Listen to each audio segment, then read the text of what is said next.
Walk out to your garage. Look at the wiper cowl, the exterior door handles, or the upper dashboard trim of a vehicle built 10 years ago. The plastic is no longer black. It is a faded, mottled gray. It looks dry. It looks neglected. So you execute the standard consumer protocol. You drive to the auto parts store. You purchase a bottle of premium trim restorer. You spray the thick liquid onto a towel, massage it into the plastic, and step back. For 48 hours, the surface reflects a deep factory gloss.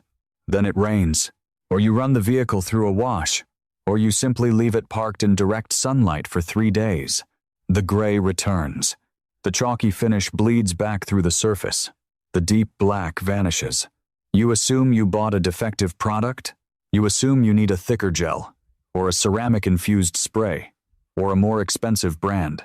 You are wrong. You are fundamentally misunderstanding the structural physics of automotive polymers. You are treating a molecular collapse like a simple cosmetic blemish. That chalky white film on your dashboard is not dirt. It is not a stain that can be washed away. It is a microscopic graveyard of shattered carbon bonds. It is dead material. When ultraviolet radiation bombards standard automotive plastics like ABS, the photon energy from the sun acts as a microscopic hammer.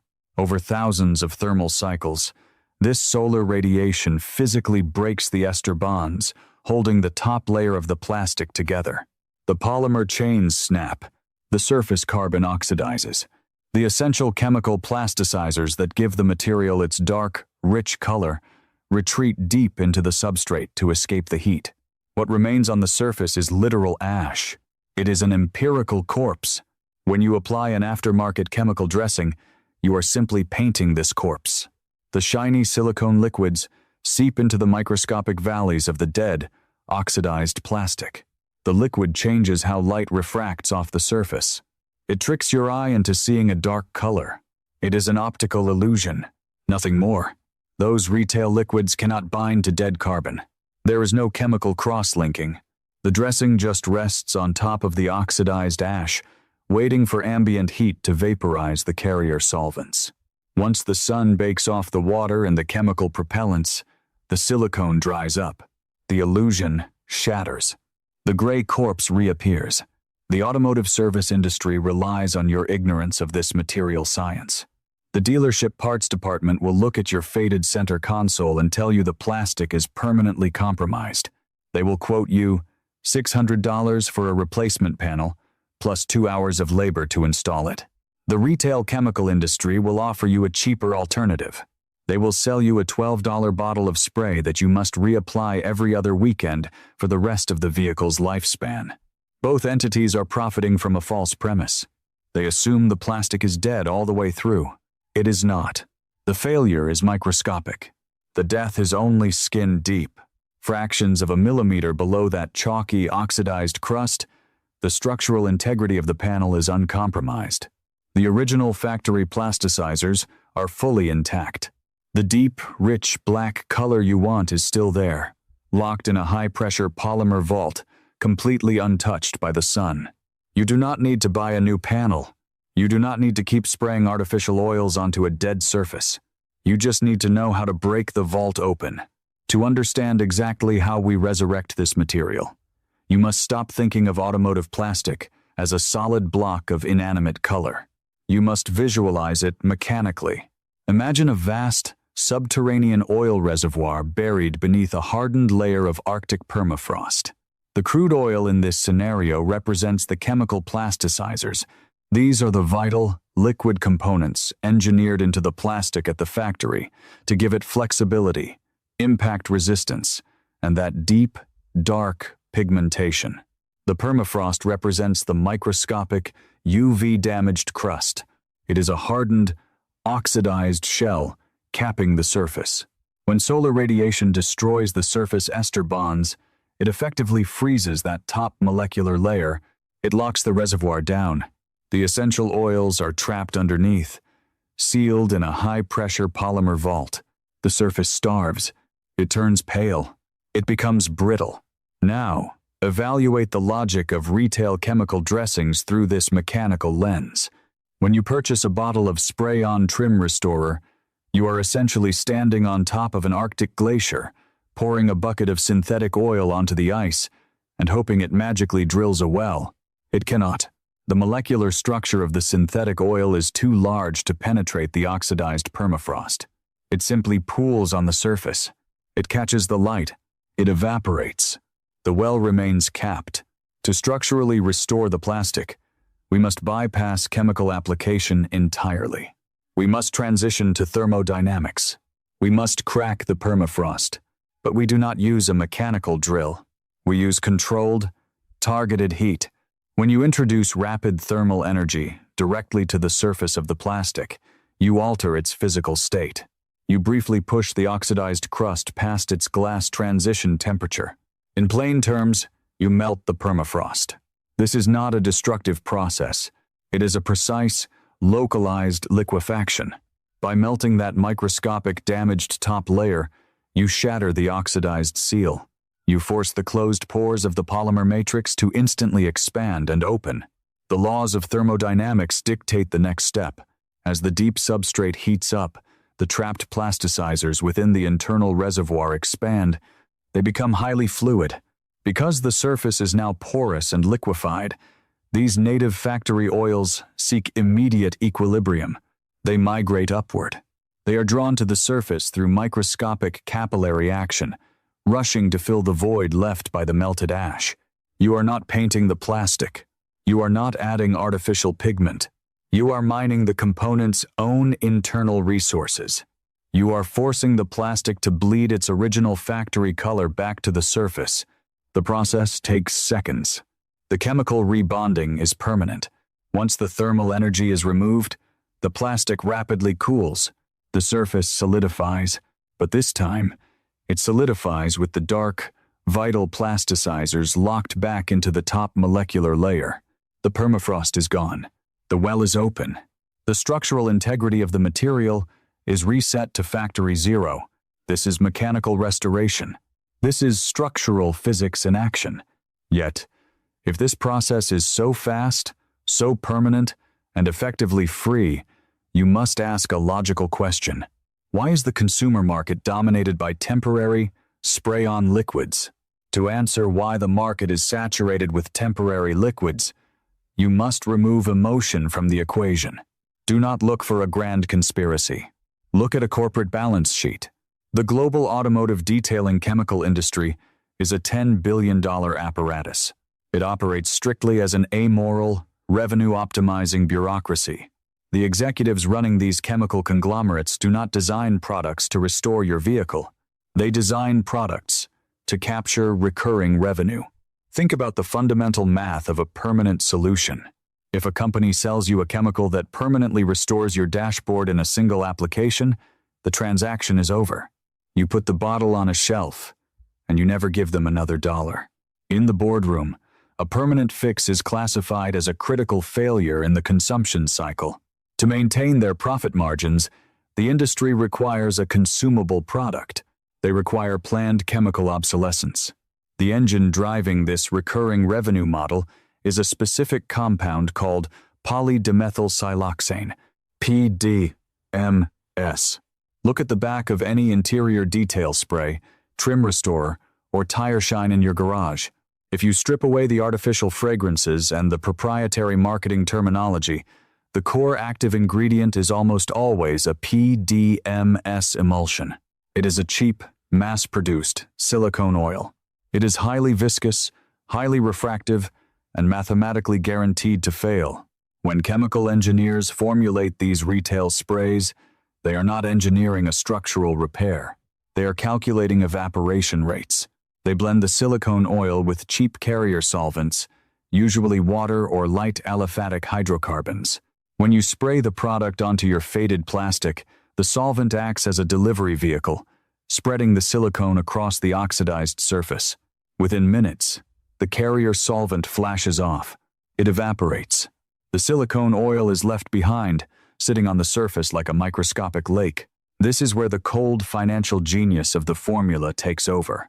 PDMS does not form a covalent bond with the plastic.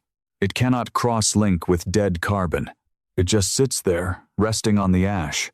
Furthermore, this specific silicone oil has a highly predictable vapor pressure. When your vehicle sits in the sun, the interior cabin temperature easily climbs above 140 degrees Fahrenheit. Under this thermal load, the silicone molecules begin to detach. The oil vaporizes. It physically floats into the ambient air of the cabin. If you have ever wondered why the inside of your windshield constantly develops a hazy, greasy film that is difficult to wipe off, you are looking at it. You are looking at the evaporated silicone from your dashboard, recondensing on the glass. The engineers calibrate the molecular weight of the silicone to ensure this total vaporization takes exactly 14 to 21 days. This timeline is not an accident. 14 to 21 days matches the exact behavioral frequency of the average American car wash cycle. The product is meticulously engineered to vanish precisely when you are mentally prepared to clean the car again. You apply the spray. The plastic looks black. 3 weeks later, the silicone evaporates, the plastic turns gray, and you assume it is simply time for another coat. You are not buying a chemical solution. You are unknowingly signing a bi-weekly subscription contract. You are renting a temporary optical illusion. The chemical conglomerates do not harbor any malice toward you or your vehicle. They simply view you as a reliable biological trigger in a financial loop. As long as you remain reliant on retail bottles, you will continue to feed the matrix. To break this cycle of dependency, you must completely discard the bottle. You must understand the exact physical mechanics of polymer oxidation and learn how to mathematically reverse it. To defeat this cycle of dependency, you must understand the battlefield. The battlefield is not the entire dashboard. It is a microscopic layer, exactly 3 to 5 microns thick. Most automotive interior trim pieces, door handles, and center consoles are injection molded from a material called acrylonitrile butadiene styrene, ABS, or a similar blend of thermoplastic olefins, T, P, O. At the factory, these raw polymer chains are inherently rigid. They are stiff. To make them flexible, durable, and deeply pigmented, chemical engineers inject high-density plasticizers into the vat before molding. Think of these plasticizers as microscopic lubricating oils. They do not physically bind to the carbon structure. They simply float between the long, tangled polymer chains, allowing them to slide past one another without snapping. This embedded lubrication gives the panel its impact resistance. It prevents the plastic from shattering during winter freezes. It holds the dark dye in suspension, but because these plasticizers are not chemically locked to the main structure, they are mobile. Now, introduce ultraviolet radiation. When you park your vehicle in direct sunlight without window tint, millions of UV photons strike the dashboard. This is not simply ambient heat. This is kinetic, electromagnetic radiation. The thermodynamic energy contained within a single UV photon is mathematically greater than the covalent energy holding the carbon and hydrogen atoms together in the plastic. The photon strikes the surface. The molecular bond shatters. In materials science, this is called polymer chain scission. When the bond snaps, it creates a highly unstable free radical. That free radical instantly reacts with the oxygen inside your cabin. The surface oxidizes. The long, flexible polymer chains break into short, brittle fragments. The structural architecture of the top 3 microns completely collapses. As this top layer degrades, the surface temperature of the dark plastic skyrockets, often exceeding 160 degrees. This intense heat forces the mobile plasticizers to react. A fraction of them vaporize into the air, but the vast majority seek the path of least resistance. They retreat. They migrate downward, sinking deeper into the colder, uncompromised core of the plastic panel to escape the aggressive thermal load at the surface. The top layer is left completely starved of lubrication. It turns into a rigid, chalky, oxidized crust. It becomes a dead skeleton. This is the exact physics of polymer oxidation. This is why wiping the plastic with a wet microfiber towel does nothing. This is why scrubbing it with heavy degreasers only makes it look whiter. You cannot wash a shattered carbon bond. You cannot scrub away a molecular collapse. The chemical structure of the surface is broken. To fix it, we cannot add liquid on top of the skeleton. We have to melt the skeleton down and force the plasticizers back up from the core. To reconstruct this shattered skeleton, we discard chemicals entirely. We use focused thermodynamics. Your tool is a standard industrial heat gun capable of sustaining operating temperatures above 500 degrees Fahrenheit. Do not use a residential hairdryer. It completely lacks the concentrated thermal mass required to manipulate polymer bonds. You are going to exploit a specific mechanical property of plastics known as the glass transition temperature. For common interior panels molded from A, B, S, or TPO, this transition threshold occurs roughly between 220 and 250 degrees Fahrenheit. Below this temperature, the plastic remains a rigid solid. Above this temperature, but before it reaches total structural collapse, the polymer chains relax. They enter a highly viscous, semi-liquid state. They become fluid. When you aim the heat gun at the faded panel, you are injecting aggressive thermal energy directly into the oxidized crust. The surface temperature rapidly spikes. Within seconds, you push that microscopic 3-micron layer of dead carbon past its transition point. The crust liquefies. The permafrost melts. Simultaneously, this thermal energy radiates a few millimeters deeper into the uncompromised core of the plastic. The dormant plasticizers residing in that subterranean reservoir absorb the heat. They undergo rapid thermal expansion. Their internal pressure increases because the surface above them is now in a liquid, porous state. Physics demands an immediate equalization of pressure. The native oils rise. Driven by microscopic capillary action, the deep plasticizers surge upward through the polymer matrix. They flood the liquefied surface. As you sweep the heat gun across the panel, you will watch a deep, glossy black wave physically follow the nozzle. This is not an optical illusion. This is the visual confirmation of thermal extraction. You are watching the original factory oils breach the surface in real time. Once you move the heat source away, the reaction halts. The plastic flash cools in the ambient cabin air. As the surface temperature drops back below the glass transition threshold, the panel instantly resolidifies. But the architecture has changed. The brittle, oxidized fragments have been fused back into a continuous, smooth plane. More importantly, the vital plasticizers are now permanently locked back into the top molecular layer. The skeleton is rebuilt. The color is restored. The dealership service manual strictly dictates that degraded interior trim must be discarded. Their diagnostic tree does not contain a branch for thermal manipulation. Why? Because a service center cannot bill a customer for 2 minutes of hot air. The entire financial architecture of the automotive repair industry relies on the physical swapping of parts. They extract your wealth by replacing a heavy structural component that is only damaged on a microscopic level. You stop this extraction by acting as the engineer. You bypass the retail supply chain completely. No sprays. No silicone. No subscriptions. You have restored the material using its own internal biology. But operating at this thermal threshold requires strict mechanical discipline. If you miscalculate the heat application by even 3 seconds, you will cross the line from restoration to catastrophic destruction. Before applying thermal energy, you must prepare the operational zone. The plastic must be completely stripped of all retail silicone residue.